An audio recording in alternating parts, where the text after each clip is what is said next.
Hello. It is a new day. Today I am going to talk more about my bullet journal, but first, some Zeus content.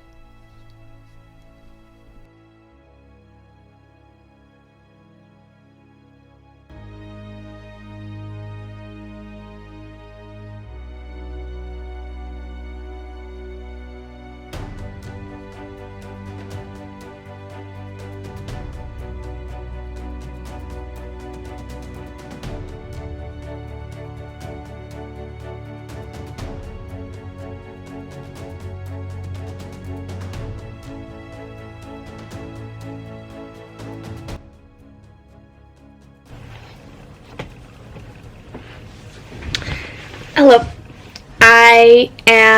It's Monday, and my brain is tired. So, I'm going to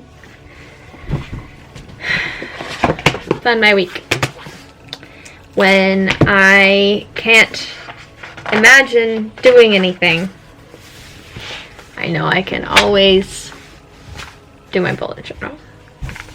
So that's what I am going to do.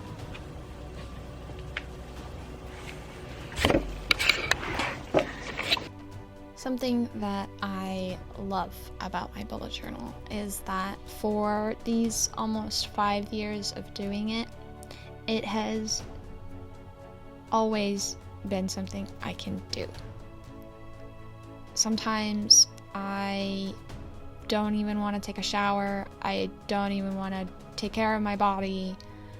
But for some reason, sitting down with a notebook and a pen and knowing what my daily spread is going to look like or what I need to put on my weekly spread, it just calms me. It's a grounding thing, and it's a way of taking control of my time, especially in periods of my life where I have not been in control of my time during very stressful academic environments.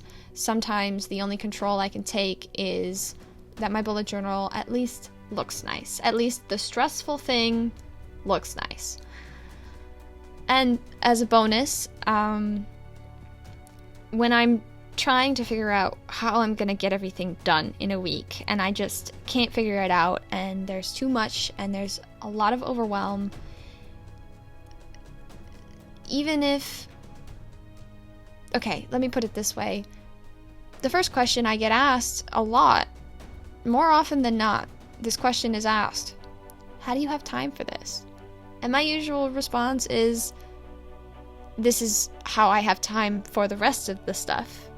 Because, if it's in my bullet journal, then I don't have to remind myself 12 times a day that I gotta do this thing, and I'm gonna forget to do this thing, and is it on a list somewhere, and where is it, and oh my god, I'm not gonna get it done, and I don't spend any energy on that because I think I'm in class, and I'm like, oh, I gotta do that thing.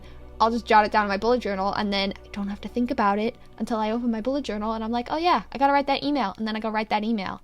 It saves me time. But that's not what they're asking about. When somebody looks at my bullet journal and they see the markers and the colors and the pictures and the watercolors, they're asking me how I find the time to make a spread. And it's not that it just doesn't take me much time. This process that I'm showing you here took me at least an hour. But apart from the fact that it's just me time, it's time where I'm not beholden to anybody else, and I just get to do my thing in my bullet journal, and I get to do it the way that I want to do it. It also gives me time to process what I'm doing in the week. As I sit there and I draw out 7 rectangles, things are going through my mind. In this case, wow. I sure can draw a pretty straight freehand line for somebody so gay. But also, other times I'm thinking things like, oh yeah, I wanted to get that thing done on Thursday, but now I think there's a lot that I have to do on Thursday, so maybe I can put that in Friday. And like, this is just a little thought that passes through my head in one ear and out the other. And then when it comes time to put my events in my book, I think, oh, I wanted to do this thing on Thursday, but actually I don't have time on Thursday. That is true. So I put it as a task that I would like to do on Friday. And then I don't have to think about it until Friday. It's brilliant. On the note of it being me time, where I just get to do whatever I want to do with it, there are sort of two good things about this. For one, when I was 17 and doing my first bullet journal, I read something on the online community. Look at this little guy, he's so cute. On the online community about something called No Zero Days. And it is just a promise to yourself. You pick a number. I picked 100 days. And that promise is that you will be productive for, in my case, 100 days. And productive means whatever the heck you want it to mean. So I decided that in order for me to have a day where I did at least one thing, hence no 0 days, it was a non-zero productive day, I did something productive, doing my bullet journal was enough. Having a shower was enough. Making myself lunch was enough. And that really lowered the threshold. So now, like I said, if I can't imagine doing anything, at least I do my bullet journal. Because not only does that help me do other things later in the week, now Tuesday morning, Tuesday afternoon, I know what I'm supposed to be doing today and what I'm supposed to be doing tomorrow. I know where I am. I have a map. But also I got something done yesterday, and that feels really good. And then also, just another cool thing about my bullet journal is that I get a clear, pretty, and personal record of my accomplishments. It's my method, my measurements, and my actions. I have 9 notebooks now that record my events, my tasks, my goals, my accomplishments, my habits, my moods, my memories. And it's a tangible reminder that when I put my mind to something, I get it done.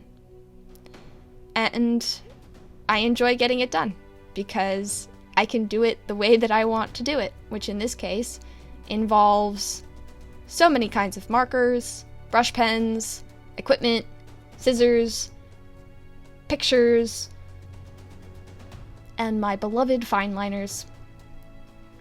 And it makes me happy. So, this has been a video on today's bullet journal musings and me setting up my weekly spread for this week.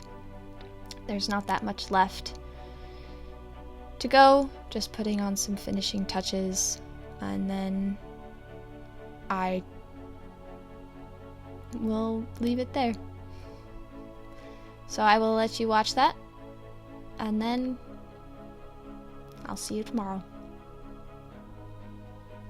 Goodbye.